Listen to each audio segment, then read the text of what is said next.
பொதுவாக ஆடி மாதம் அப்படின்னா நம்ம அம்மனுக்கு உகந்த மாதம் அப்படின்றது தாங்க நம்மளுக்கு தெரியும். பொதுவாக ஆடி மாதத்துல 40 சிறப்பம்சங்கள் இருக்கு அப்படின்னு நம்ம முன்னோர்களால பட்டியலிடப்பட்டிருக்கு. ஆடி மாதம் பிறந்ததும் தட்சிணாயம் ஆரம்பமாகும். ஆடி முதல் மார்கழி வரை தட்சிணாய காலமாகவும் சூரியன் தெற்கு பக்கமா வலம் வரக்கூடிய மாதம் அப்படின்னு சொல்லலாங்க. இந்த புண்ணிய காலகட்டத்துல மக்கள் புனித நதிகள்ல நீராடுவது ரொம்பவே விசேஷம். ஆடி மாதத்தை கணக்கு வச்சுதான் பண்டிகைகளோட தொடக்கமும் இருக்கும். ஆடி மாதம் முழுவதும் கிராமப்புறத்துல காவல் தெய்வமா இருக்கக்கூடிய மாரியம்மன், ஐயனாரப்பன், மதுரை வீரன், மாடசாமி, கருப்பண்ணசாமி போன்ற கிராம தேவதைகளுக்கு பூஜைகளும் விழாக்களுமே நடைபெறும் அப்படின்னு சொல்லலாங்க.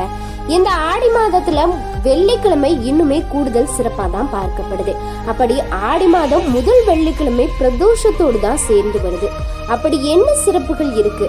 பிரதோஷத்துடன் இணைந்து வரக்கூடிய இந்த வெள்ளிக்கிழமை நம்மளுக்கு மன நிம்மதி கிடைக்க சிவபெருமானையும் அம்மனையும் வழிபடக்கூடிய சரியான முறை, சரியான நேரம் அப்படின்றத பத்தி தான் இந்த வீடியோல முழுமையா தெரிஞ்சுக்க போறோம். வீடியோ ரொம்பவே யூஸ்ஃபுல்லா இருக்கும். ஸோ வீடியோவை ஸ்கிப் பண்ணாம பாருங்க. நீங்க இப்பதான் ஃபர்ஸ்ட் டைம் நம்மளுடைய சேனலை பார்க்கறீங்க அப்படின்னா மறக்காம சேனலை சப்ஸ்கிரைப் பண்ணிக்கோங்க. கூடவே இருக்க பெல் ஐக்கானையும் மறக்காம கிளிக் பண்ணுங்க. வாங்க வீடியோக்குள்ள போகலாம்.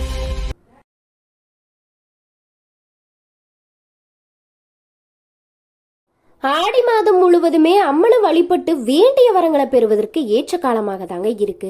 ஆனாலுமே ஆடி மாதத்துல வரக்கூடிய சில குறிப்பிட்ட நாட்கள்ல அம்மனை வழிபடுவதால ரொம்ப அதிகமான பலன்களை நம்மளால பெற முடியும். அப்படி ஆடி மாதத்துல நம்மளுடைய வாழ்க்கையில் இருக்கக்கூடிய பிரச்சனைகள் அனைத்தும் தீர்வதற்காக வழிபட வேண்டிய முக்கியமான ஒரு நாள் தான் ஆடி வெள்ளிக்கிழமை. ஆடி மாதத்தில் வரக்கூடிய 5 வெள்ளிக்கிழமையிலையும் ஒவ்வொரு சிறப்பான தனி சிறப்புகள் இருக்குன்னு சொல்லலாம். ஆடி முதல் வெள்ளியில அம்மனை எப்படி வழிபடணும், எந்த நேரத்துல எப்படி வழிபட்டா என்னென்ன பலன்கள் கிடைக்கும், ஆடி முதல் வெள்ளி வழிபாட்டு முறைகள் என்ன அப்படின்றது தான் நம்ம வீடியோல தெரிஞ்சுக்க போறோம். ஆடி மாதத்தின் முதல் விசேஷமா வரும் ஆடி முதல் வெள்ளிக்கிழமை இந்த ஆண்டு பிரதோஷத்துடன் இணைந்து வருவதால தவறவிடக்கூடாத ரொம்ப முக்கியமான நாளாக தான் பார்க்கப்படுது. பொதுவாகவே வெள்ளிக்கிழமை அப்படின்றது பராசக்திக்கும் மகாலட்சுமிக்கும் ஏற்ற வழிபாட்டு நாளாகவும் ரொம்ப மங்களகர நாளாகவும் தான் நம்ம பார்த்துட்டு வரோம். குறிப்பா அம்மனுக்குரிய ஆடி மாதத்துல வர்றப்போ வெள்ளிக்கிழமைகள் கூடுதல் சிறப்பு பெறும். இந்த ஆண்டு ஆடி மாதத்தின் முதல் விசேஷமே ஆடி வெள்ளியா தான் வருது. அதிலும் சிவபெருமானுக்குரிய சுக்கிரவார பிரதோஷத்தன்று ஆடி வெள்ளியும் இணைந்து வருவதால ரொம்ப முக்கியமான நாள். சிவனின் அருளையும் அம்பாளின் அருளையும் இணைந்து பெரும் முக்கியமான நாளா தாங்க பார்க்கப்படுது. இந்த ஆண்டு ஆடி மாதம் முதல் வெள்ளிக்கிழமை ஜூலை 19ஆம் தேதி வருது. அன்றைய தினம் ஆஞ்சநேயருக்கு உரிய மூல நட்சத்திரமும் இணைந்து வருவது ரொம்ப பெரிய விசேஷம். அம்பாளின் பரிபூர்ண அருளை பெற்றவர்கள்ல ஆஞ்சநேயரும் ஒருத்தங்க. ஆஞ்சநேயருக்கு அனைத்து தெய்வங்களும் ஒவ்வொரு வரத்தையும் ஆயுதங்களையும் அளித்த போது அன்னை பராசக்தி தன்னுடைய கையில் இருந்து திரிசூலத்தை வழங்கியதா சொல்றாங்க. அதனாலதான் பஞ்சமுக ஆஞ்சநேயரின் திருக்கரங்கள்ல ஒன்று திரிசூலம் ஏந்திருப்பாரு. ஆஞ்சநேயர் சிவவிஷ்ணு ஐக்கியமான வடிவம் அப்படின்றதால அம்பாள், சிவன், ஆஞ்சநேயர், மகாவிஷ்ணு ஆகிய தெய்வங்களின் அருளை பெறுவதற்குரிய நாளா இந்த ஆண்டு ஆடி முதல் வெள்ளிக்கிழமை அமைது அப்படின்னு சொல்லலாங்க. பொதுவா ஆடி முதல் வெள்ளிக்கிழமையில அம்மனை வழிபடுறப்போ 2 விதமாக நம்ம வழிபடலாம்.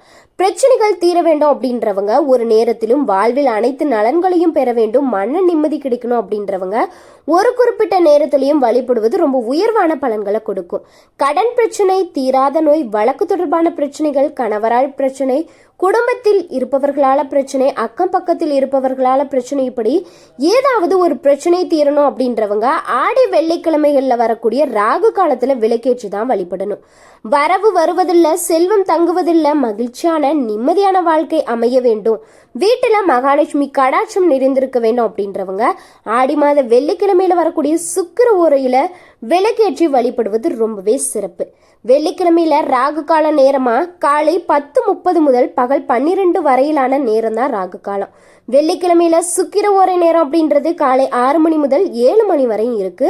பகல் 1 மணி முதல் 2 மணி வரையும், இரவு 8 மணி முதல் 9 மணி வரையும் இருக்குங்க. பிரச்சனைகள் தீர ராகு காலத்துல வழிபடுறவங்க ராகு கால நேரத்துல துர்க்கை அம்மனுக்கு நெய் தீபம் ஏற்றி செவ்வரளி பூக்களால அர்ச்சனை செய்து வழிபடணும். கோவிலுக்கு செல்ல முடியாதவங்க வீட்டிலேயே ராகு கால நேரத்துல துர்க்கைக்கு நெய் தீபம் ஏற்றி துர்க்கைக்கான மந்திரங்களை படித்து அரளிப்பூக்களால அர்ச்சனை செய்து நீங்க வழிபடலாம். அன்றைய தினம் நீங்க விளக்கு பூஜை செய்வது இன்னும் கூடுதல் சிறப்புன்னே சொல்லலாம். வீட்டில் பூஜை அறையில அம்மனுக்கு விளக்கேற்றி வைத்து விளக்குக்கு குங்குமத்தால அர்ச்சனை செய்து வழிபடுவது ரொம்ப ரொம்ப சிறப்பான ஒரு விஷயம். வீட்டில் திருவிளக்கு பூஜை செய்வதற்கு முன்பு காலையில கோவிலுக்கு சென்று அம்பிகையை வழிபட்டுட்டு வருவது ரொம்ப சிறப்பு. காலையில செல்ல முடியல அப்படின்னாலும் மாலையில விளக்கு பூஜை செய்துட்டு அதற்கு பிறகு கோவிலுக்கு சென்று அம்மனை தரிசித்து விட்டு நீங்க வரலாம்.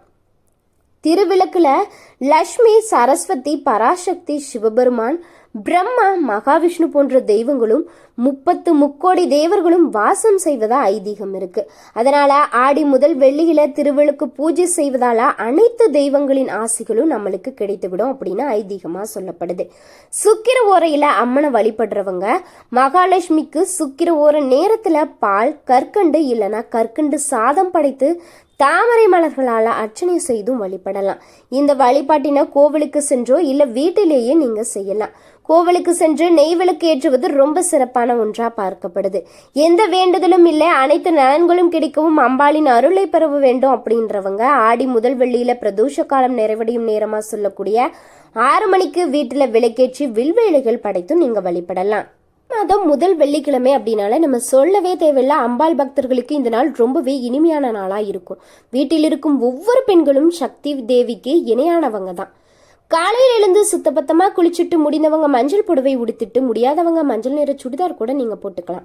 வாசல் கூட்டி கோலம் போட்டு நிலைவாசல்ல மாயிலை தோரணம், வேப்ப இலை தோரணத்தை கட்டி அம்பாளை வீட்டிற்கு வர வைக்கணும். உங்களுக்கு ஆடி வெள்ளி அற்புதமான வெள்ளியா அமையும். இந்த ஆடி மாதம் முழுவதும் அம்மனை நம்ம வசப்படுத்தி கொள்ள அம்மன் ஒவ்வொரு நொடியும் நம்மளுடனேயே நம்ம வீட்டிற்குள்ளேயே இருக்கணும் அப்படின்னா பூஜை அறையில விளக்கேற்றி வைத்துட்டு எந்த மந்திரத்தை உச்சரிக்கணும் அப்படின்னு சில விஷயங்கள் இருக்கு. உங்களுக்கு அம்மனை பிடிக்கும், அம்மனை வழிபாடு செய்யறது பிடிக்கும் அப்படின்னா மறக்காம கமெண்ட் பாக்ஸ்ல கமெண்ட் பண்ணுங்க. வீட்டில தான் இந்த மந்திரத்தை உச்சரிக்கணும் அப்படின்ற கட்டாயம் கிடையாதுங்க. கோவிலுக்கு போய் கூட நீங்க இந்த மந்திரத்தை உச்சரிக்கலாம். இந்த ஆடி மாதம் முழுவதும் அம்பாளை நினைத்து மனதிற்குள்ள இந்த மந்திரத்தை சொல்லிக்கிட்டே இருந்தீங்க அப்படின்னா ஒவ்வொருடைய அம்பாள் உங்கள் பக்கம் நெருங்கிட்டே வருவாங்க. அந்த சக்தி தேவியின் சக்தி அனைத்தும் உங்களுக்குள்ளேயே வந்துவிடும். எப்போது நேரம் கிடைக்கிறதோ தோணும் போதெல்லாம் இந்த மந்திரத்தை நீங்க சொல்லிக்கிட்டே இருக்கலாம். உங்களுக்கு அம்பாளின் அருளை பெற்று தரப்போகும் சக்தி வாய்ந்த அந்த மகா மந்திரம் தான் இது. ஓம் சக்தி மகாசக்தி, ஓம் சக்தி சிவசக்தி, ஓம் சக்தி சர்வசக்தி ஓம் அப்படின்ற மந்திரத்தை தான் நீங்கள் சொல்லணும். இந்த மந்திரத்தை நீங்கள் 3 முறை கமெண்ட் பாக்ஸ்லையும் கமெண்ட் பண்ணுங்க. நீங்கள் இந்த அம்மனை நினைக்கக்கூடிய ஒவ்வொரு நொடியும் உங்களுக்கு நல்லதே நடக்குங்க. சகல விதமான சக்திகளும் உங்கள் உடம்பிற்குள் நுழைய, உங்கள் உடம்பை பிடித்து ஆட்டி படித்து கொண்டிருக்கக்கூடிய கண் திருஷ்டியும் கெட்ட சக்தியும் விலக சக்தி வாய்ந்த இந்த 2 வரி மந்திரத்தை நீங்க சொன்னா போதும். இதை மனப்பாடம் செய்வதில் ஏதாவது உங்களுக்கு கஷ்டமே கிடையாதுங்க. இத்தனை முறை தான் இந்த மந்திரத்தை உச்சரிக்கணும் அப்படின்ற கட்டாயமும் கிடையாது, எண்ணிக்கை முறையும் கிடையாது. நீங்க எவ்வளவு முறை சொல்ல முடியுமோ அவ்வளவு முறை இந்த மந்திரத்தை சொல்லிக்கிட்டே இருக்கலாம். காய் சாதம் அம்மனுக்கு ரொம்ப ரொம்ப பிடித்தமான ஒரு விஷயம். காய்கறிகள் எல்லாம் போட்டு வெஜிடபிள் பிரியாணியும் நீங்கள் செய்து வழிபாடு செய்யலாம். காய்கறிகள் எல்லாம் போட்டு சாம்பார் சாதமும் செய்யலாம். எலுமிச்சை பழ சாதம், துள்ளுமாவு, கூழ் இதெல்லாம் அம்பாளுக்கு ரொம்ப ரொம்ப விருப்பமான ஒரு விஷயம், நைவேத்தியம் அப்படின்னே சொல்லலாம். உங்களால் முடிந்த ஏதாவது ஒரு பிரசாதத்தை இதிலிருந்து செய்து வைத்து ஆடி வெள்ளி என்று நீங்கள் வழிபாடு செய்யலாம். உங்களால் முடிந்த அன்னதானத்தை முடியாதவங்களுக்கும் செய்யலாம். அந்த அம்மன் உங்களுடனேயே இருந்து உங்களுடைய குடும்பத்தையும் காத்து ரட்சிப்பாங்க. அன்றைய தினம் காலை கண் விழித்து நிலைவாசல் கதவை திறக்கும் போது இந்த மந்திரத்தை வாய் திறக்க சொல்லலாங்க. தப்பே கிடையாது. 4 பேர் காதில் விழுந்து விடுமோ அப்படின்ற சங்கடம் இல்லாமல் இந்த மந்திரத்தை நீங்கள் சொன்னீங்க அப்படின்னா உங்களுக்கு நல்லது நடப்பதோடு மட்டும் இல்லாமல் அடுத்தவங்களுக்கும் நல்லது நடக்கிறது இன்னும் நம்மளுக்கு சிறப்பான ஒரு விஷயத்தை கொடுக்கும் அப்படின்னு சொல்லலாம். நீங்களும் கட்டாய நாளைக்கு இந்த பதிவில் சொன்ன அத்தனை விஷயங்களும் செய்தீங்க அப்படின்னா உங்களுக்கு பண கஷ்டம், மன நிம்மதி, மனசோர்வு, கண் திருஷ்டி இப்படி அனைத்து விதமான பிரச்சனைகளும் படிப்படியாக குறைவதை உங்களாலேயே பார்க்க முடியும். இந்த வீடியோ உங்களுக்கு ரொம்பவே பயனுள்ள வகையில் இருந்திருக்கு நம்புறேன். வீடியோ பிடிச்சிருந்துச்சு அப்படின்னா மறக்காம லைக் பண்ணுங்க, ஷேர் பண்ணுங்க, கமெண்ட் பண்ணுங்க. நீங்க என்ன நம்மளோட சேனலை சப்ஸ்கிரைப் பண்ணாம இருந்தீங்கன்னா சப்ஸ்கிரைப் பண்ணிக்கோங்க. நன்றி நண்பர்களே.